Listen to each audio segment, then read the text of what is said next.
Ce samedi 31 mars, pour la première fois, un séminaire sur le thème Islam et sciences s'est tenu en coopération entre l'Université interdisciplinaire de Paris et la Grande Mosquée de Paris. Il a réuni des personnalités scientifiques mais aussi théologiques venant de différents pays pour débattre autour du thème « Science et islam peuvent-elles converger ? En quoi la science et la religion sont-elles différentes, mais aussi en quoi peuvent-elles se retrouver ? L'Université interdisciplinaire et la Mosquée de Paris proposent aujourd'hui un séminaire autour de science et islam. Pouvez-vous nous expliquer les raisons de votre présence? Je crois savoir que vous êtes imam à Villeurbanne, c'est ça? Tout à fait, donc je suis imam, je suis Abdallah, l'imam de la mosquée de Villeurbanne, et donc j'ai envoyé une demande de participation à ce séminaire qui m'intéressait beaucoup, la relation entre la science et l'islam. Et donc nous avons eu plusieurs interventions de personnes très très compétentes sur la théorie de l'évolution, sur le cosmos, sur la science dans la religion musulmane, la compatibilité entre la science et la religion musulmane, les théories actuelles, l'évolution de la science moderne et la science un peu post-moderne. Et donc c'est quelque chose de très très intéressant, et nous avons besoin, nous en tant qu'imam, de cette vision, de comprendre un peu ce qui se passe dans le monde scientifique pour pouvoir adapter notre discours, comprendre ce qui nous entoure. Nous vivons en Occident. Vous avez participé aujourd'hui au séminaire Sciences et Islam. Vous êtes professeur de mathématiques à Rennes en prépa, vous m'avez dit? Oui, tout à fait, c'est ça. ouais. Aujourd'hui, quelles étaient vos attentes pour ce séminaire-là? Et est-ce que vous aviez des questions, vous avez eu les réponses aux questions que vous vous posiez? À vrai dire, en fait, dans mon activité, disons professionnelle ou intellectuelle, je suis amené à me poser la question, concilier les connaissances scientifiques objectives actuelles et la foi que je peux pratiquer.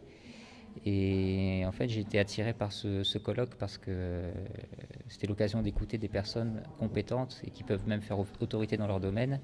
Vous parlez Des intervenants, notamment Brune Abdelhak Guiderdoni, ou même Jean Stone en philosophie des sciences, par exemple.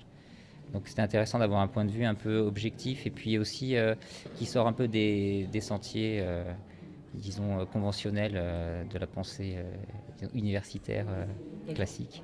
Et en fait, c'était pas vraiment avec des questions que je suis venu, c'est plutôt, j'avais besoin d'éléments plus objectifs pour réajuster un peu mes idées.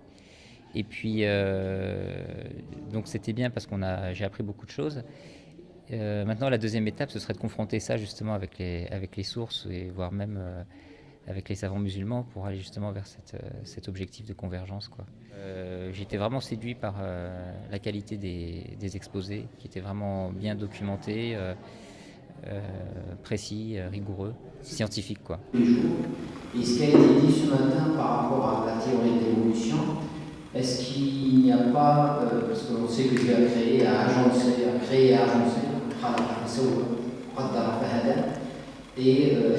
est-ce qu'il n'y a pas une incompatibilité entre le fait que Dieu veille sur cet univers, Dieu crée tous les jours, la création c'est une œuvre de tous les jours, de tout instant, je suis en train de parler, c'est la création de Dieu, et cette théorie que l'évolution a été décidée à un moment, la création a été décidée à un moment donné, et l'évolution suit son cours jusqu'à la fin du monde, est-ce qu'il n'y a pas incompatibilité? Si on entend par Dieu créer et continue à créer, on continue, comme tu viens de le dire, dans l'espace et dans le temps, est-ce que ce n'est pas, c'est comme on discutait hier au dîner, est-ce que ce n'est pas comme l'intelligent design où Dieu intervient? Donc, ça veut dire quoi? Dieu crée en continu dans le temps et dans l'espace, puis après on dit ah mais il n'y a pas d'intelligent design, il n'y a pas d'intervention de Dieu dans l'évolution des espèces, etc., etc. Donc je crois qu'il y a ce concept de création qui est à clarifier. Ce qui s'est passé dès le début. Est-ce qu'on peut actuellement remonter à l'instant T égale 0? Cette question qui reste actuellement inaccessible par la théorie du Big Bang. Est-ce que la physique actuellement, avec toutes ces théories émergentes, Je cite la théorie du bouc, Descartes, Browne, les méthodes de l'univers pour répondre à cette question de l'origine de l'univers. Où devons-nous puiser dans notre esprit spirituel pour répondre à cette question? Si on fait tourner le film à l'envers, quand on remonte dans le passé, il était de plus en plus dense et de plus en plus chaud. On le voit d'ailleurs, puisqu'on peut faire la photo de l'univers tel qu'il était 300 000 ans après le Big Bang, et on le voit beaucoup plus chaud que l'univers actuel. Donc on le voit, c'est quelque chose qu'on observe, c'est un fait. Alors après, effectivement, au fur et à mesure qu'on remonte dans le temps, on a un univers de plus en plus chaud et dense. On sait que 3 minutes après la singularité initiale, il y a eu le moment où l'hélium, le lithium se sont formés. Donc les premiers éléments se sont formés à ce moment-là. Et on remonte, et à un moment donné, les températures, les densités, les énergies sont telles qu'on sait que la physique, telle que nous la faisons dans les accélérateurs de particules, ou telle que nous la développons dans nos théories, cette physique ne marche plus. Il faut une autre physique. Et c'est quelque chose qui, alors actuellement, le LHC, le Large Hadron Collider, sonde l'univers 10-15 secondes après le Big Bang. Donc là, on fait encore des observations. On observe le niveau d'énergie qui était dans le Big Bang 10-15 secondes après le Big Bang, qui était 10-15 secondes après le Big Bang. Mais tout ce qui est avant, c'est de la spéculation. Bonjour, pouvez-vous nous faire après la première journée de ce séminaire? C'était une journée très enrichissante. On a eu pas mal d'interventions de la part de plusieurs scientifiques qui ont essayé de traiter d'une manière très pertinente la relation entre l'islam et la religion, d'une manière à la fois scientifique et spirituelle. Et vous, votre réaction? Donc les intervenants étaient très intéressants, nous sommes très contentes d'avoir participé à ce séminaire à refaire, et puis nous avons exploré de nouvelles dimensions, que la rationalité n'est pas forcément simplement que de la science ou que de la religion, mais qu'il y a des terrains d'interférence, des terrains d'entente qui sont à investir énormément dans ce sens. En tant que musulmane, que pensez-vous que peut vous apporter ce type de démarche? Ce type de démarche, tout d'abord, nous a éclairci sur les différents courants idéologiques qui existent actuellement dans la pensée musulmane, entre ce rapport entre l'islam et la science. Et d'une certaine manière, en étant scientifique et musulmane en même temps, ça m'aide ou ça conforte mon idée d'une certaine harmonie et d'un certain équilibre entre la vision religieuse et la vision scientifique. Merci. Pouvez-vous nous présenter ce séminaire? Eh bien, aujourd'hui, nous avons entamé un nouveau programme pédagogique en collaboration avec la Grande Mosquée de Paris sur les thèmes de science et islam, et plus largement science et religion.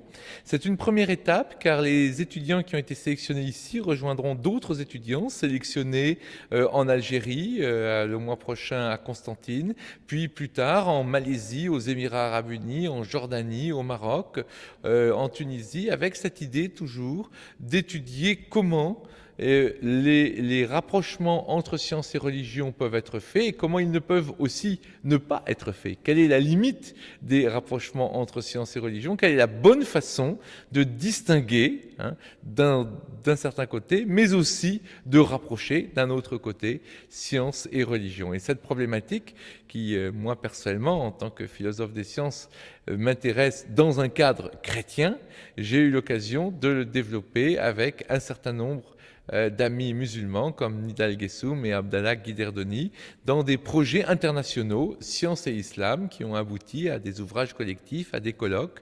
Et donc aujourd'hui, nous commençons une nouvelle aventure, une aventure pédagogique pour la formation donc d'un certain nombre de jeunes musulmans dans 7 ou 8 pays différents. Et nous la commençons ici à Paris.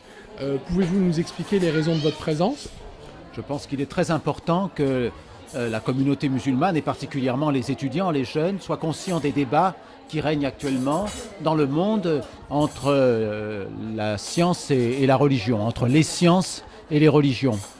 La science a remis en question la vision du monde traditionnel, et il y a eu pendant une longue période, au moins en Occident, une sorte de conflit latent entre science et religion. Il se trouve que maintenant, à la fin du XXe siècle, au début du XXIe siècle, ce conflit est dépassé. Et on est plutôt dans une période de dialogue. Et il faut justement que le monde musulman puisse participer à ce dialogue et comprendre que science et religion sont deux voies vers la vérité qu'il y a une certaine convergence et que la religion vient donner du sens au monde tel qu'il est montré par les découvertes scientifiques. Vous êtes astrophysicien, vous êtes aussi professeur d'université aux Émirats Arabes Unis. Vous avez participé aujourd'hui au premier colloque Science et Islam, organisé en collaboration avec la Mosquée de Paris. Pouvez-vous nous expliquer les raisons de votre présence ? Eh bien, j'ai fait une présentation ce matin sur les rapports entre science et islam dans le passé et au présent. J'ai essayé de montrer un peu comment les musulmans ont intégré ou comment ils se sont attaqués à la question de la science, que ce soit la science d'antan, c'est-à-dire ce qu'ils avaient hérité des Grecs et des Indiens et ce qu'ils ont développé eux-mêmes comme astronomie, comme mathématiques, comme physique, comme médecine, etc. Mais plus particulièrement ce qui se produit aujourd'hui, c'est-à-dire ce grand déclin de la science dans la culture et la civilisation musulmane et aussi les défis que la science moderne a posés, c'est-à-dire ces nouvelles théories, ces nouvelles connaissances qui gênent un peu ou bouleversent un peu les dogmes, les anciennes connaissances des musulmans, c'est-à-dire les connaissances cosmologiques, les connaissances biologiques, l'évolution de l'homme, la neurologie, neurosciences, etc.